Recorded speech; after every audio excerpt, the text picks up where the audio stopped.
Masa kejayaan dan kedikdayaan Kerajaan Singasari. Kertanagara adalah raja terakhir dan raja terbesar dalam sejarah Singasari, yaitu antara tahun 1268 sampai tahun 1292 Masehi. Ia adalah raja pertama yang mengalihkan wawasannya keluar Jawa. Pada tahun 1275 Masehi, ia mengirim pasukan ekspedisi Pamalayu untuk menjadikan Sumatera sebagai benteng pertahanan dalam menghadapi ekspansi bangsa Mongol.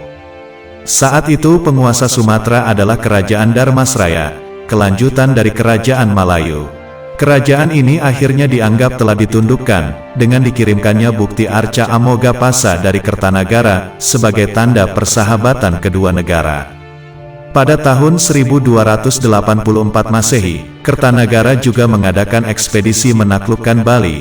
Pada tahun 1289 Masehi, Kaisar Kubilai Han mengirim utusan ke Singasari, meminta agar Jawa mengakui kedaulatan Mongol.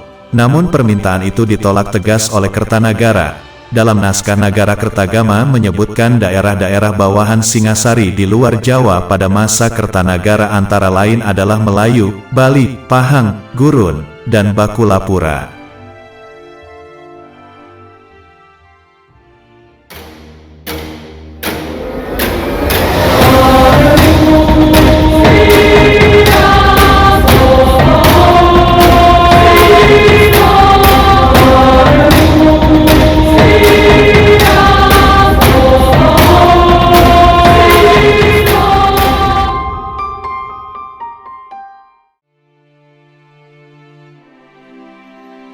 Masa keruntuhan Kerajaan Besar Singasari. Candi Singhasari dibangun sebagai tempat pemuliaan Kertanegara, yaitu raja terakhir Singasari. Kerajaan Singasari yang sibuk mengirimkan angkatan perangnya keluar Jawa akhirnya mengalami keropos di bagian dalam. Pada tahun 1292 Masehi, terjadi pemberontakan Jayakatwang, seorang bupati gelang-gelang, yang merupakan sepupu sekaligus ipar dan sekaligus besan dari Kertanagara sendiri. Dalam serangan itu Kertanagara mati terbunuh. Setelah runtuhnya Singasari, Jayakatwang menjadi raja dan membangun ibu kota baru di Kediri. Riwayat kerajaan Tumapel Singhasari pun berakhir. Kerajaan Singasari dibangun oleh Ken Arok setelah runtuhnya kerajaan Kediri. Ken Arok bergelar Sri Rajasa Sang Amurwabumi dengan dinasti Girindrawanca, dengan tujuan untuk menghilangkan jejak tentang siapa sebenarnya Ken Arok dan mengapa ia berhasil mendirikan kerajaan. Ken Arok berkuasa kurang lebih 5 tahun, yaitu dari antara tahun 1222 sampai tahun 1227 Masehi. Pada tahun 1227 Masehi Ken Arok terbunuh oleh kaki tangan Anusapati. Anusapati. Raja Anusapati memerintah dari tahun-tahun 1227 sampai tahun 1248 Masehi. Peristiwa kematian Ken Arok akhirnya terbongkar dan didengar oleh Tohjaya, yaitu putra Ken Arok dengan Ken Umang. Tohjaya melakukan balas dendam atas kepada Anusapati, dan Anusapati pun terbunuh lalu kemudian dimakamkan di Candi Kidal.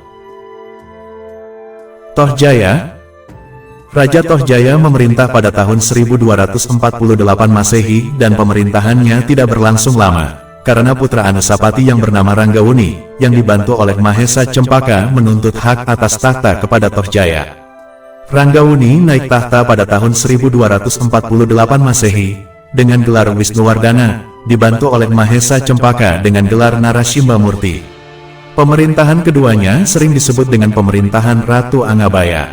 Pada tahun 1254 Masehi, Wisnuwardana mengangkat putranya sebagai Yuva Raja atau Raja Muda, dengan maksud mempersiapkan putranya yang bernama Kertanegara sebagai raja di Kerajaan Singasari.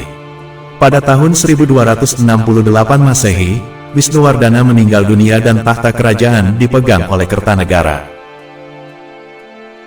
Raja Kertanegara memerintah pada tahun-tahun 1268 sampai tahun 1292 Masehi.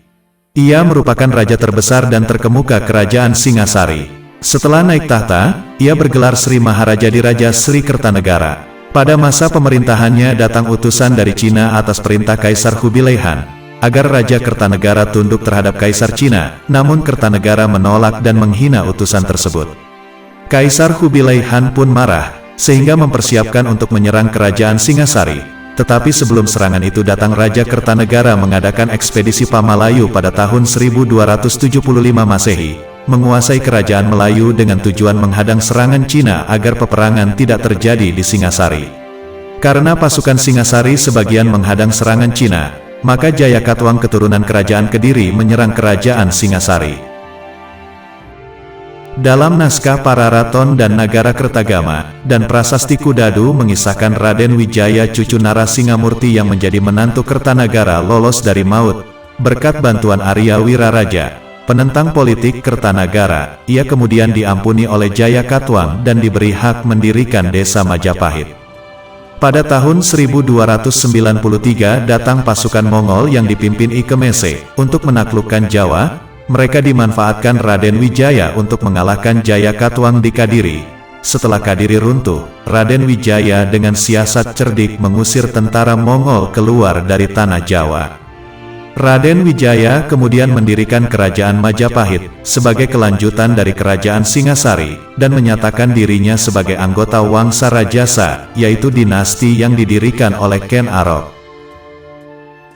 Dengan segala kerendahan hati, jika ada perbedaan versi mohon dimaafkan, baiknya ini dijadikan bahan rujukan sehingga kita bisa mengambil hikmah dari kisah ini. Semoga informasi ini bermanfaat untuk kita semua.